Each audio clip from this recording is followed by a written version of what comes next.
Okay, so welcome to Dilemmas with Jess Ellis.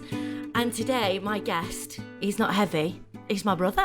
Give me a drum roll! It's Kieron Richardson. I said it wrong. It's Kieron Richardson. You sometimes get confused with the footballer. With the footballer. No, I'm just the gay soap star, not the footballer. What did they say that time? They were like, that gay footballer? They were reporting that Kieron Richardson, the footballer, had signed for Aston Villa, I think it was. So Sky Sports did this promotion of he's moved clubs, but they put my picture instead of the actual footballer's picture. So then this is the only time actually that I've probably received homophobia. Oh, really? Yeah, which was, oh my God, as if that faggot from Hollyoaks can kick a ball, blah, blah, blah, blah. No. Yeah. I hate that, though, that like something actually quite jokes. Snide on me, It's yeah. quite funny happened. Like, do you remember when I first started, do you remember they tweeted me saying, like, congratulations on your pregnancy to Jessica Ennis? It's not a triathlon. She's a massive athlete. She does 3 things in a... I remember tweeting at the time, I think you need a man to do that. Is it a triathlon? Is she does the jumping, the javelin and the other one. Triathlon. Yeah, there we go. So people that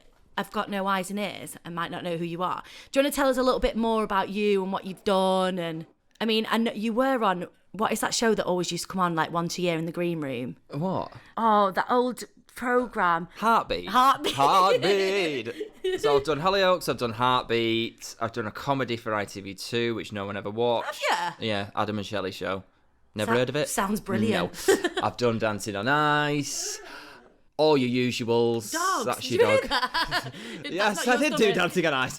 I've done all the usuals, Celebrity Juice and things like You've that. never done the jungle. I'd love to see you in the jungle. No, I've done the spin-off show where you go out there and you get to see the jungle but not participate in it. And but didn't you have to do a trial? I had to do a trial. It was not the eating one, it's the drinking one where they do blended cockroaches and blended anus and things like that. That one was good for you, right?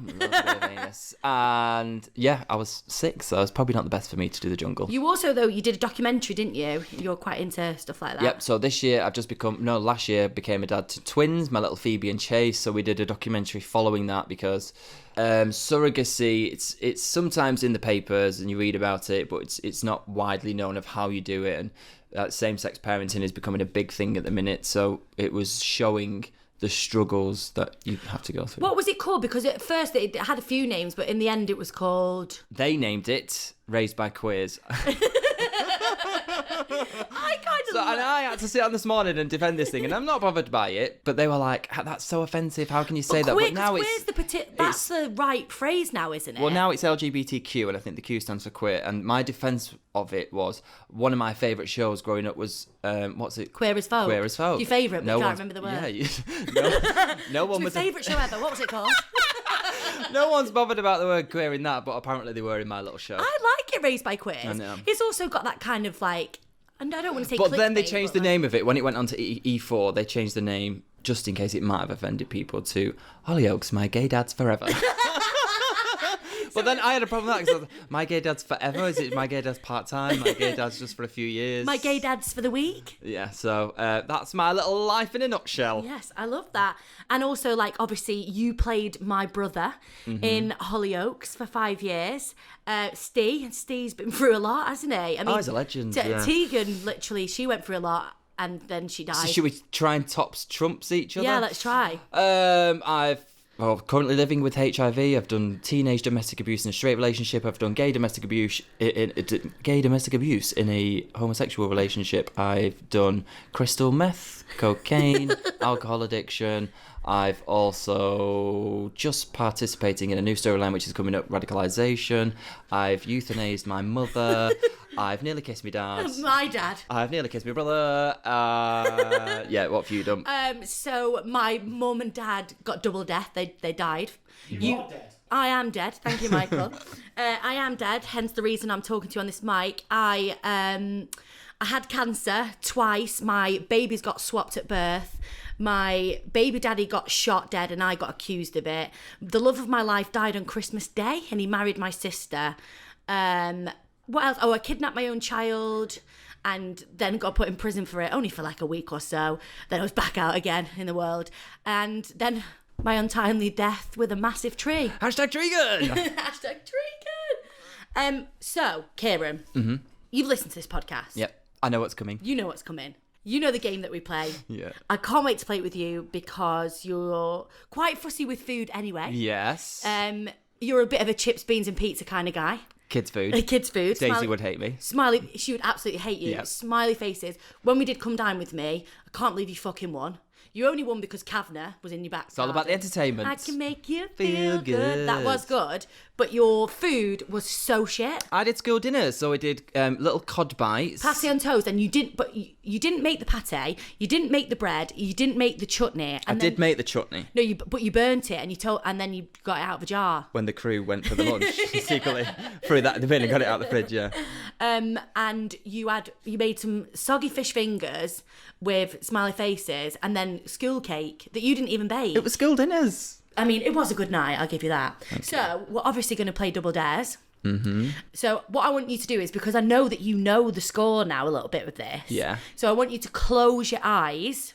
I want you to reach into the bowl. I've got you a bowl. Thank you. I don't normally give people bowls. It's normally just spread across the table. So, I want you to close your eyes. I want you to pick one. And then don't open your eyes yet. I'm going to pick one. Then on 3, with our eyes closed, we're going to put it in our mouths and we've got to chew hard.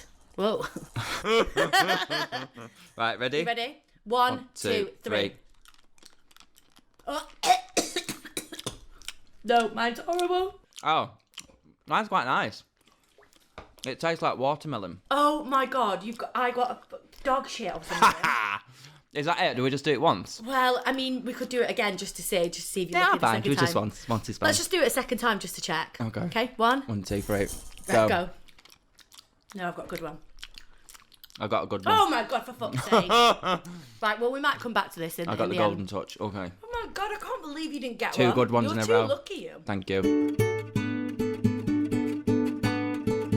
Okay, Kieron, so are you ready for our first dilemma? So do real people actually send in their dilemmas? They actually send in their dilemmas. Some of them are anonymous, but we've got quite a few people sending them. I feel a huge responsibility on my shoulders. Go on then, hit me with dilemma number 1. But I want you to know as well that I haven't seen this. Okay. So it's on a folded piece of paper. From fresh eyes, fresh ears. Yeah. Hannah, 24, Hi, Hannah. from Camden. I know so many people Cool, called she's Hannah. going to be cool. Hi, Jess. Last month, I moved in with my boyfriend. I didn't know this before, but he takes longer to get ready than I do. I know someone like that. And he keeps hogging the mirror with the good light, so my makeup looks shit on Friday night. I know it sounds petty, but it's actually causing a problem because I didn't realise he was so vain. What do I do? Well, this is a brilliant dilemma for you because I'm vain. I've been in the makeup room with you, and your big thing is your hair. Yep. You change it more than you change your knickers. I can't do my hair without opening my mouth. Do you know the mirror face? Yeah, it's that mirror It must face. be with the... Do you do it with your... When you do... What's that called? Well, Mascara. you say that I had this weird mirror face anyway. Weird as fuck. With your little Yeah. pouty mouth. Yeah. But you would stand there. You would have a longer call in makeup than most guys. I mean, apart from Duncan from Blue. Right, so going to Hannah, though, she... Not saying that... Oh, this is... Again, we're going to get in trouble for saying this. What? Maybe you're attracted to a person originally because of the way that they look, and I know it shouldn't always be based Right, on looks. okay, no, So interesting. Hannah's going out with this guy in the first place because she spotted him in the bar or on the street or whatever, On the maybe at work, Tinder. and gone, he looks good. I really fancy him. Why does she fancy him? Because he spent an hour in the morning in the mirror. So now she's having a go at him for the reason why she fancied him So in I the guess first it's kind of like the flip place. side, isn't it? It's like, you know, girls, obviously, they've got their fake tan, they've got their hair extensions, they've got their eyelashes, they've got their makeup. I suppose, like, if you flip that, you'd be like, oh my God, we live together now and I've seen her without makeup. But then It's on the other disgraceful. side of that, she's Like- from Camden, very cool people. Maybe she's not into that. Maybe I she don't has. think everyone from Camden is cool. Camden is a cool place, very musical. That is such a northern thing to say. In Camden, everybody is very cool. There's loads of what's it called at wall art that's in spray paint stuff. What's it called? Graffiti. Hello, Grandad. It's called graffiti. There's loads of that like graffiti stuff, and people have like listened to Amy Winehouse and the Beatles. I knew you were going to say, the Beatles. Are you fucking mad? Cool We're in the bands, Beatles. cool You're a little- bands. So maybe she's a little cool girl, and he's maybe not indie anymore. Again, a generalised sweeping statement that everyone from Camden is indie. This is perfect. So I'm not good at dilemmas. My advice to Hannah would be just let him have his time in the mirror. In your relationship, Yeah. I know you two, and I've been on holiday with you and around you. Carl is not like, you would take them. No, yeah, he's not bothered. He's not bothered, is he? I've been there with you when you've like had a paddy about your hair on holiday. You don't want to go out because your hair's not right. But also, I'm not looking in the mirror going, oh, you're so sexy. I'm looking in the mirror that long because I'm not happy with the way that I look. There's so many things that I'd want to change with me because I have Kieron, you're beautiful. About my teeth are massive. I'd definitely get I love your veneers, but teeth. smaller ones because they're too big. It's just teeth when you look at me. I've got Michael Jackson's nose. Look, pointy. You see that? No. I've got big, massive caterpillar eyebrows. I love your eyebrows. So I would change the way that looks. So I'm not looking in the mirror that long because I love myself. I'm looking at So do you reckon that changes Hannah I've done to then, make. if you're saying that So could maybe be a maybe bit the of an boyfriend's insecurity? insecure. Yeah. So what would you say? Like, would you say she just leaves it and just accepts that that's part of his daily routine? Because you do find out a lot about someone when you start to live with them. It might not be being in the mirror. It might be their toilet habits or the way that they don't clean up their dishes or whatever. So would you say that she either, if she loves this guy, she just accepts that he takes an hour to get ready and just think, Listen, you've said it yourself in this podcast. Nobody's got the shit together. No, exactly. If that's his one fault, boo-hoo. Right? Yeah. I know, she's probably got faults, but he's not mentioned it because he's so obsessed with himself, maybe. yeah, But exactly. everybody's got their own little flaws in relationships. So would you say she just Leaves it? Or would you say that she says, confront it and go, listen, this is annoying me a bit. You're taking such a long time to get ready. I think the only way you should have issues in your relationship is if he's not coming home at night time and he's with somebody else, then she needs to worry. So basically what you're saying is there's fucking worse things that could happen. Yeah, absolutely. So Hannah, you don't need to worry. Hannah, let him have that mirror time. Go down Camden High Street. Do they have a high street? What's that really cool place on the end? Camden Locks. Camden Locks. Go Have a down nice Camden. time. You just go down, have a little coffee with an indie person, and then he'll meet you there. This is from Anonymous, from the @DilemmasJess Instagram DMs. By the way, if you've got any dilemmas, you can send them. You can slide into my DMs. I have a dilemma. I have been friends with Gemma since we were kids. We lost contact for years. Then we became best of friends for a while, spending every day shopping, chatting and having lunch together. I then fell pregnant and she was super excited, and then her life went one way and mine the other. We stayed in contact, saying hi every now and then, but it's never awkward. Well, my dilemma is she's getting married and I'm so happy for her, but I've only been invited to the hen. I can't help but feel that I've only been invited to make up numbers. Should I ask why I'm only invited to the hen and not the wedding? This is a really interesting one, actually, because last year was my year of fucking weddings, because I'm that age, and I was organising... Is that FIFA too loud? Michael. They just scored and fucking pissed off. He's fuming. He's fuming, playing his FIFA, it's too loud. Right, listen, let's get back to the dilemma. Yeah. We're not calling her a nut. Let's give her a name. Right, Betty. I organised hen do's last year, right, because I was the maid of honour. And one of my things was I wanted to make sure, because I was like, oh, these people know these people. But then I started getting eggy because I was like, you need to tell me who's invited to the wedding, because I don't want to invite them to the hen do if they're not invited to the wedding, because I think that's egg. Right, from speaking from experience. Yeah, because you're married. Got married. Weddings are very expensive. Oh, God, yeah. And now, looking back, I had a lot of people at my wedding that I actually don't speak to anymore. Yeah. I didn't speak to some of like, them before and they your even got bridesmaids invited and stuff. anyway. Like, oh no, I wasn't a You bridesmaid. wasn't a bridesmaid. Oh yeah, sorry, I forgot And about you that. won't let me forget it. So it's very expensive. So it's the food thing. Yeah. Maybe she's thinking, I'm only going to pay for food for people that I've actually seen in my life for the last 12 months, which would make sense. The fact that she's not been given a night invitation would scream to me, you ain't best friends anymore, Betty. Gemma's But why moved then on. invite her to the hen do? That's the bit. That's the bit that's weird. I've never known anyone been invited to a hen do and not any of the wedding at all. Yeah, because that is like what she's saying is I can't help but feel I'm making up the numbers, because also we know that hen do's are expensive as well. But the more people that you go on, you know, if you Why get do a you have to package, chip in for a hen do? well, you pay for the hen. Who does? The hen? All of you collectively. All the hens. Yeah, so say that you've hired a big house somewhere, you would divide that price by, like, I don't know, an activity that you were doing, some drinks and accommodation. You'd go, right, well, there's 15 plus 16. Well, let's divide it by the 15 of us. So therefore, we've paid for the hen. Say I was getting married, right, and I invited you to my hen do. We went to your stag do in Vegas. Pretended to get married, didn't we? Yeah. It was lols. Say I was getting married to Michael. Hello. And I had a hen do, invited you, but I didn't invite you to the wedding. Would you come to my hen do? No. Would you confront me about it? I'd probably just text you going, that's a bit weird. You wouldn't get a phone call anymore because we wouldn't be friends for that. You'd get a text message. So I think in answer to that dilemma then is that you say... You confront, you say sorry. Yeah, bring it up. Bring it up, say sorry. I find it a little bit strange that you've invited me to the hen do, but not to the wedding. And then she might turn around and say, is that thing of, oh, you were coming anyway. I didn't think I'd have to send you an invite. So I think the thing is, confront her about it. Is she the only person that's going to the hen do that's not going to the wedding? Maybe she could bring it up when she has a few because bevies also, at the like, night time. it'd be so, like, that's the thing that you do on hen do's. You go, can you wait for the wedding? Or what are you wearing? Oh, yeah, have you got your hotel yet? Like, I'm not going. I'm like, yeah, imagine, like, yeah, confront her, say, bitch, if I'm not coming to that wedding, I'm not fucking coming to your hen do. And I'm certainly not paying for you. So, Betta, it's a good dilemma, but our advice to you would be confront her and say, yeah, I'll come to the hen do. Why am I not coming to the wedding? As blatant as that. Yeah. Hi, Jess. I've been with my partner for 11 years, and recently they told me they wanted to spice things up. Ooh, by entering into an open relationship. No, don't do it.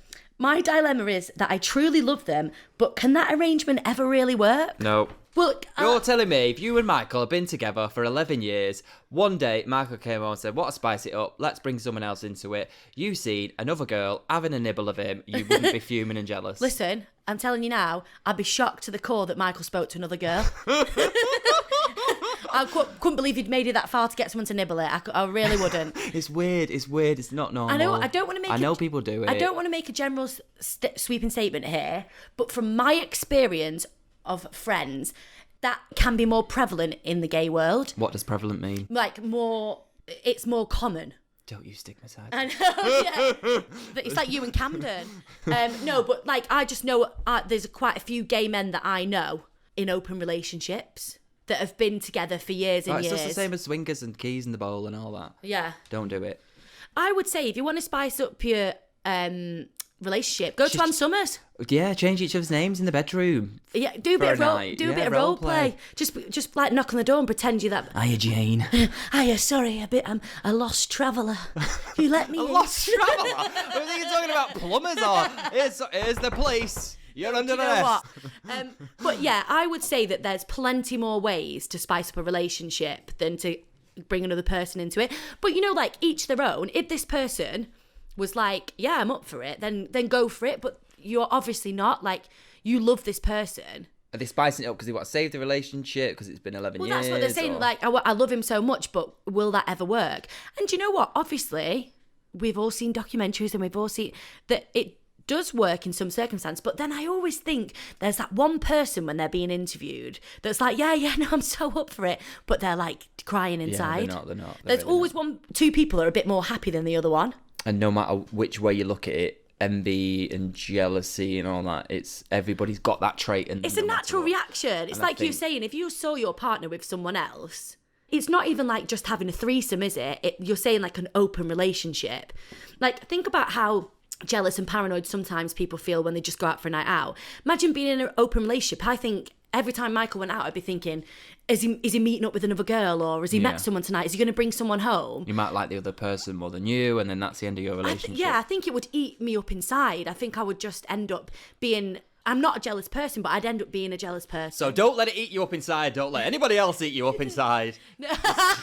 Continue with the relationship. Try and get to 12 years without. I would say your feelings. Say, listen, I'm not up for it. No, it's not for me. No, 3's a crowd, 2's company. And as the Spice Girls once said, to become one. Kieron. Jessica. This is Eyes for You. So it's like... That's the name? An Instagram name, isn't it? Eyes with a 4, text language. And then you. And then a U. From Torquay. We love a seaside town, don't we? That's down south, is it? Oh my goodness. If you're ever looking for another acting job, never ever do that again. Oh, do a Turkey accent for me. I've fallen in love with a man on a podcast. With a combined officer. There he goes again, stereotyping people. I've fallen in love with a man on a podcast. Better not be Michael. I have absolutely no idea what he looks like, but his review voice is just so sexy. Should I message him on his Instagram at mtshaw91? No. So Absolutely not. People have already slid into his DMs about fucking gravy candles. How does this make you feel, Jessica? Eyes for you. She's created that account just for you, Michael. It's eyes just for Michael. Are you telling me that I haven't got a fan account on Instagram, but Michael's got fan one? accounts. Brilliant. So come on, dig deep. How does it make you feel? Insecure? Jealous? Again, like I said, like I would just be shocked if Michael could interact with another female. What would you do if Michael came home and said, I want to bring eyes for you into our relationship? Imagine if it was, like, I basically, by inviting him into this podcast world, I created a Strictly curse on myself and was like, on the front of Chat magazine being like, my boyfriend, I lost him to a podcast. See, this is the thing. You've sometimes you can create a monster. You've created a star. He's now got fan accounts. He's got people that fancy him, want to get to know him a little bit. You're getting sidelined. I know. He's getting more reviews than me. So it can't be dilemmas with Jess anymore. It's going to have to be misery with Michael. But okay, let's just think about this dilemma. Do you think that you can be in love with someone would you be able to ever fall in love with like someone? a faceless person? Could you be in love with somebody for, online, like an online presence only? Yeah, like you never saw a picture of them. Because we've all been on the phone, haven't we, to like, I don't know, EE or whatever. Well, you can do, and I go, they sound fit. And you can this catfish people. So you think you're falling in love with one person, but it's actually a completely different person. Yeah. There's also a thing on Channel 4 last year. It's coming back for a second series. The Circle. Which my God, it was my favourite programme. Social media experiment thing where they could pretend to be other people or they could reveal themselves and they might start and he really won people. like 50 grand and he was pretending to be his girlfriend. So it does happen. Yeah, so basically, in answer to this, should I message him on his Instagram? No, fuck off. So, we are going to do a bit of a Valentine's special. Exclusive. We've been thinking about doing it with Luke and Daisy and me and old MT Shaw 91. I'm not sure I want to fucking do it with him now. Podcast star. Yeah, maybe that's a dilemma. Like, let me look at your DMs right now before we do this. But we're going to do Valentine's dilemmas. So we're going to be looking for people to send us Valentine's dilemmas, couple dilemmas. What are you doing? Are you just going to speak with each other? What games are you going to play? Because obviously you can't keep doing this one, this eating. Well, you're going to do it in a food. minute because I want you to get a shit one. Are you going to eat food? Are you going to drink lovely wine? We'll sit probably in front of a bowl of red roses? Yeah, we're obviously going to dress it up and we'll have a nice little drink. I mean, I don't really want to cook for Daisy. It's not my bet. Like, she's dining with Daisy, isn't she? Why would you want to cook for her? I might get her a chippy. We had a chippy, didn't we? Has anybody ever been dumped on Valentine's Day? Oh, yeah. Or have you ever wanted to dump someone, but it's just That's before your dilemma. Valentine's Day? Well, what do I do? Do you wait till afterwards? And then all of a sudden they've got presents and cards and they're like, well, why did you do that for me if you were going to dump me? And also, what I'd quite like to do with the four of us is talk about dilemmas on Valentine's Day in our previous relationships. Well, thank you so much for coming on Dilemmas with Jess Ellis. I've been wanting to get you on here for ages. I feel so excited to have been asked to be on it. I've listened to every single one. I'm very excited. My little car journeys up and down the motorway. I love Michael's little reviews. It's so nice. When we had Amy on here, she said exactly the same thing. She was like, I'm buzzing to be on it. It's a bit like, you know, when you watch telly and you go to like a set of something and you're in your favourite little thing, it's weird. In the environment. Your little set, your little dining room table. Michael's sat on FIFA for real and he's just come out of the toilet and he's been in there a long time. Yeah.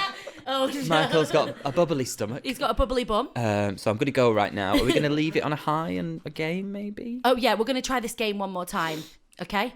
Close your eyes and dig deep. You know that I'm a lucky boy. The odds, though. Ready? Go. No, you'd know by now. Nice. Oh, my God. But Kieron Richardson, he's not naughty, he's nice. I'm the golden boy. Okay, well, thanks again, Kieron, and we'll hopefully get you on again for another special. No, thanks for having me. Can I just do this? I've always wanted to do this bit. Yeah, go on. If you like our podcast, give us a 5-star rating. Subscribe. Do you subscribe to podcasts? Yeah, so you subscribe and you review. rate and review. Subscribe, rate and review. Yes, well done, Michael's lost his job. You've been listening to Dilemmas with Jess Ellis, and we hope you've enjoyed this podcast. If you have, you'll make Bob the dog very happy if you could click subscribe, give Dilemmas a rating, and also leave a review on Apple Podcasts too. And of course, if you've got a dilemma, then get in touch via the Dilemmas socials at DilemmasJess on Instagram and Twitter. Finally, don't forget, nobody's got their shit together, and you're doing just fine. Thanks for listening.